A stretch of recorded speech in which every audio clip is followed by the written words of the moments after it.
Alright, boys and girls, we have our first challenge here for Jimin. Nomad, as we saw, he lost in the finals of the Kings tournament, and he wanted an immediate rematch. So our challenger right now, Nomad, spawning here in the top right corner of Knockout, our red Protoss, and our reigning king, bottom left, our Zerg player, Jimin. Alright, so Nomad pretty much wanted pretty close to an immediate rematch, but Jimin wasn't able to sit down and play because he had a lot going on. So it's been a few days since they played, but we're gonna get this challenge now from Nomad finally kind of resolved here. So he was saying he's a little bit off today, but he just played a really good game against the Zerg where he kind of blasted the guys. So hopefully that game was a pretty good warm-up for him. Has got him feeling himself just a little bit here. It is cross spawns as well, which I think is Zerg favored, but with the way Jimin plays, I actually like this a lot more for Nomad that it is going to be cross spawn. Nomad also seems to really like Knockout for PvZ. He does play a lot of greedy openings, and we're actually getting an early pull here from Jimin, which, because it's cross spawn, actually might just kill Nomad because he does tend to go Nexus before cannon if he doesn't get that first scout. Like I said, it is cross spawn, so maybe that'll give him enough time. If he gets away with a fast Nexus and gets his cannon up in time, he's gonna be insanely far ahead. He is gonna have to block some lanes possibly with his probes if it comes down to that. And yeah, we're gonna see if he doesn't just insta die here. Nomad does have kind of a weakness for this because he does tend to play this greed. And yeah, we're gonna go 13-13. A little bit worried for him. And this drone also could even block the cannon a little bit, so if that happens, he's just super dead. He's gonna scout the middle. Looks like he's gonna go for an in-scout, which is gonna hurt him quite a bit here. Does get the cannon down a little bit. I think it's gonna be on time, honestly. I mean, the only thing that I'm concerned about is he needs to have probes here, because one cannon's not gonna stop. Is this cannon blocking the gateway? It actually might be. I think this cannon might be blocking the gateway. Oh boy. He's gonna just gateway down here. And the cannon's not gonna be finishing quite in time. It's gonna be a few seconds late. There's no probe pool, and they're just gonna run by, and this is gonna kill... Oh, only one Ling, actually. And yeah, so just gonna go ahead and GG. And yeah, this is kind of this is what happens to Nomad because of how he likes to play. So Jimin gonna defend his title here. Okay, so Nomad wants an immediate rematch. Not satisfied with that. Pretty understandable. And we're actually going to be in kind of the same situation cross spawn again. The only difference is they actually swap sides here. So Nomad going to be in the bottom left. Jimin going to be in the top right. So Jimin is up to a $7 bounty at this point. And yeah, so Nomad kind of looking to mitigate at this point. I mean, he's put in $5, right? So it's $5 per challenge, for those of you that don't know. And if Nomad wins, he gets his $5 back, and he's going to collect the bounty. So if he wins this, it will still be a net positive of basically $2, but he does gain the position of king as well. So, and that'll allow him to start accumulating money and get options to defend the title against people and stuff like that. So this time it's actually going to be a fast... Is it going to be a 9 hatch? So 9 hatch from Jimin actually this time. And Nomad even going to scout off the pylon this time. So wanted to make sure doesn't get caught off guard by a 9 pull like he did last time.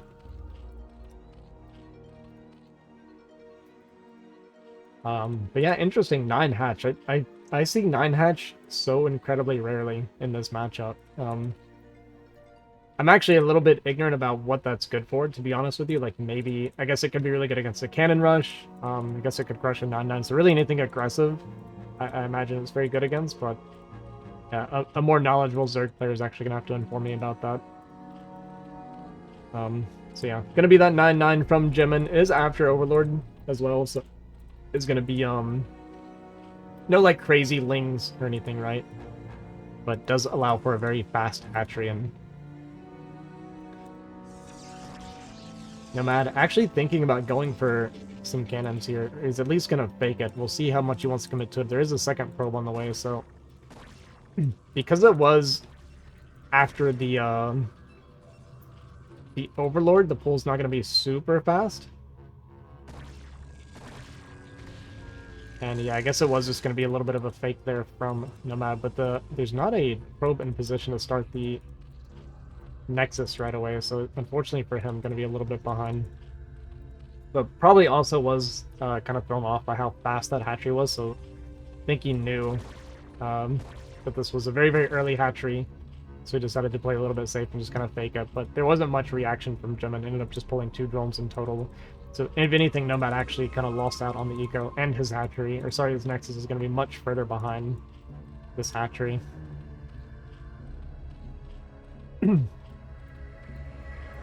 But at least as a probe alive did survive with 1 HP, so he's going to get to kind of scout around here and see a little bit of everything. Gas going to be finishing up for Jimin. A couple of Lings going to pop out. And yeah, we're just going to proceed to kind of a normal game from here. Third hatchery coming down at the 3 o'clock position. And this probe wants to stay alive as long as possible. Just wants to see if that lair starts or not. At this point, it would be pretty late to go lair, so I'd be very surprised if that's what he decides to go for. So I expect we're going to see some Hydras, and there is the Hydra Den coming down as well, so Nomad going to be able to see that if he's paying attention. I'm not entirely sure if he saw it, but he'll at least see that a building was made if he looks. Actually going to be able to come back around and see it anyway and kind of confirm everything, and now he is actually looking at it. So he sees the Hydra Den. Knows exactly what he's up against. No lair or anything like that, so he's going to have to respect the early Hydras coming out for Jimin, and I'm curious to see what Nomad's response is going to be, if he maybe wants to skip Corsair entirely, or if he still wants to make that Corsair. I personally like maybe not making the Corsair right away, but still working towards that Stargate tech. Maybe you can delay the Corsair slightly, but this is really good for getting that scouting information, because once this probe goes down when the Hydras come out, you don't really have any way of gathering information anymore until that Corsair, so you don't know if Zerg continues making Hydras, or if they're transitioning into, you know, lurkers and eco and all that stuff. So he is going to get over here. He's going to see a lot more drones hatching, so the Hydras haven't started quite yet. Actually going to get back into the main, which is really nice for him. And he might be able to see what pops out of these eggs, because you do want to know if it's going to be Hydras or not. And yeah, Probe's going to stay alive, and he's going to be able to see these Hydras now coming out. So he's going to be able to start to prepare for that, keeping the probe alive. Even still, he's done a really good job of the scouting so far with this probe. You normally don't get quite so much information. He's also going to have this high ground against this Hydra pressure, which is actually pretty good for Protoss in this situation. So he's going to be able to get a decent number of cannons up if he wants it. He's going to have that kind of high ground to be shooting down onto the Hydras. The Hydras will have that mischance shooting up. So this will be pretty good for Nomad in the long run. And yeah, so he does end up going to the Stargate. I really like to see that. I do think this is smart. Don't really like that cannon placement because it kind of blocks. Does it block? Actually, maybe that's okay. Maybe it's okay here. Forge positioning also pretty nice with the cannon placement because they will protect this forge.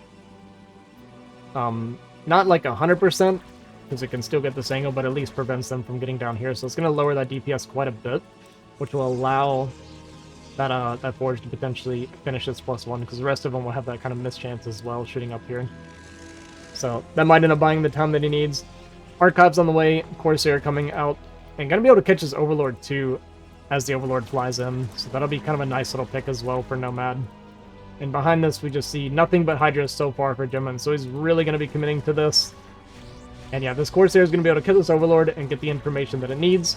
We're adding more and more cannons to kind of prepare for this. Ling goes in to scout that cannon count. And you don't want to take too much damage on these Zealots because they are going to be a lot of that buffer for your cannons, but this is a lot of cannons coming down. Corsair going to park over this hatchery here so it can see if drones are coming or not. But now we see Lair on the way, second gas on the way. And Nomad can even cancel a couple of these cannons if he sees the drones popping out. This is a pretty big commitment. Does cancel one. Okay, so at least there's something. I think he could have canceled more if he wanted to. I actually went up to 2 cores there. I'm kind of surprised about that. I think he could have canceled both if he wanted to. And I'm not sure if this +1's going to finish in time. I really wish we could see the timer, because I imagine it's quite close. But unfortunately, looks like... Oh, did it finish? I saw it stop spinning for a second, and I thought it finished. Okay, it's going to catch a couple Overlords, potentially. Only 2 Hydras here to protect this, and they're going to be able to gun down a couple of these Overlords, actually, with that. We see 1 Overlord going down. The full HP Corsair going to stay here. The second Overlord going to go down. 3, going to be 4 Overlords. Does lose 1 Corsair. And actually doesn't quite get the 4th Overlord, but still, that's pretty nice. Going to be supply blocking Jimin for a moment here. And in the meantime, we're going to be adding our gateways. Is Nomad double forge on the way. It's really, really unfortunate he doesn't get that +1. It's a pretty big breakpoint because that +1 does allow your Zealots to go Hydras in 1 less hit as well as Lings in 1 less hit. And that can really, really add up quite a bit quite quickly. But still may not really come out to fight before that +1's done, but it's pretty far away. And the main thing we have to worry about is going to be that Lurker Contain. So while this is a nice map for the defensive position, it's also very powerful if Lurker Contain gets up, because you have to fight up this into these Lurkers. There can be Lurkers across the bridge and Lurkers on a high ground. So you have 3 really difficult points of contention coming out of your main base. Corsair actually comes back looking for more. Gonna get some moving shots and maybe gonna commit onto this. Kills 1 Overlord and gets away with 1 HP. So really kind of playing with fire there. Not sure if he saw this fire. I wasn't watching for that, so I don't know if he knows about this fire. So that is actually a little bit of a scary thing potentially here. Jimin a lot of gas saved up as this fire is about to finish. So we potentially have a lot of mutas coming out. They're going to be purely for sniping Templars. So Jimin not going to go for that Lurker Contain. He's going to go for kind of this battle style where he's going to make a lot of mutas for sniping Templar and then a lot of Hydras for fighting. And here the Corsair does go down. We did at least see that he saw the Spire, so even going to make some cannons in his mineral line. Gonna prep for that, but he's not going to have a Dark Archon. He's just going to have Goon Storm, which is pretty scary. It can be pretty hard to fight against the mutas with just that. And here we go. The mutas are going to be popping out now. We're going to see... Yeah, that 9 muta kind of... Is it 9 for 1 shot? It's 81 HP. Yeah, so 9 will be that 1 shot onto the High Templar. Especially because we don't have that +1 armor. Does have it on the way. If he gets that +1 armor, it does actually increase the number of shots that it takes. Okay, we actually went up to 10. So that probably... I mean, I could try to do the math, but they always say don't do math on stream, so I'm not going to do it just in case I make myself look like an idiot. So we're just not going to try. 4th base now on the way for Jimin. A lot of drones coming out. So Jimin's eco looking very, very strong right now.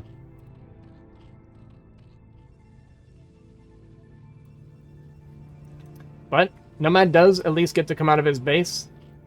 And I'm sure that's pretty weird for him. I'm sure he was super prepared to kind of have to fight his way out of here. And here come a bunch of mutas now. Going to go straight into the main base, potentially.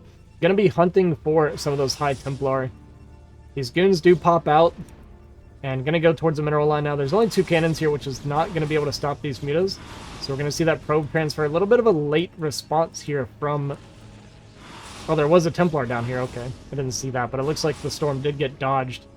Zealots coming to defend, but going to be honest with you, not super useful here. That +1 armor does finish, so it does survive that volley. And Muta's going to get a little bit of value here. Not a whole lot so far. Gets 1 Templar, does stop some mining, going to pick off a goon or 2, and kills these 2 cannons. So it's decent value, but the main thing is just kind of how scary his army is getting on the other side of the map, right? Supply actually leading for Zerg now, which is very scary for Protoss, and Protoss does not have that supply for the Deathball he really wants to have. And honestly, pretty light on Templar in total. We got 4 Templar only, and some of these are pretty much guaranteed to go down because we don't have that Maelstrom or Corsair to help protect these. And oh no, they're actually going to get in here on top of these Templar. A couple storms go down, but they actually miss a little bit. Oof. And actually, all 4 Templar are going to be useless now. And we're going to keep pushing into this huge Hydra Ball with 0 storms now. This is pretty much worst case scenario for Nomad. To try and fight the Hydra army with only Goon and a few Zealots never goes well. He's at least going to get onto this high ground potentially and fight as best he can in this way. And a bunch more Goons are coming. He does have that 1-1 versus the 0-1, and maybe with the high ground it's better, but the Mutas are going to rejoin the fight. And yeah, this is just going to get completely swallowed up here by the Zerg. A few reinforcing Hydras even going to be out here on the left. And now with the Goon count being kind of reset, the High Templar count being completely reset, it's not looking good for Nomad. He's going to have a few more units out here. Going to have one Storm here, which is going to get picked off pretty much immediately, even canceling our shot with the Goons, so really nothing going right.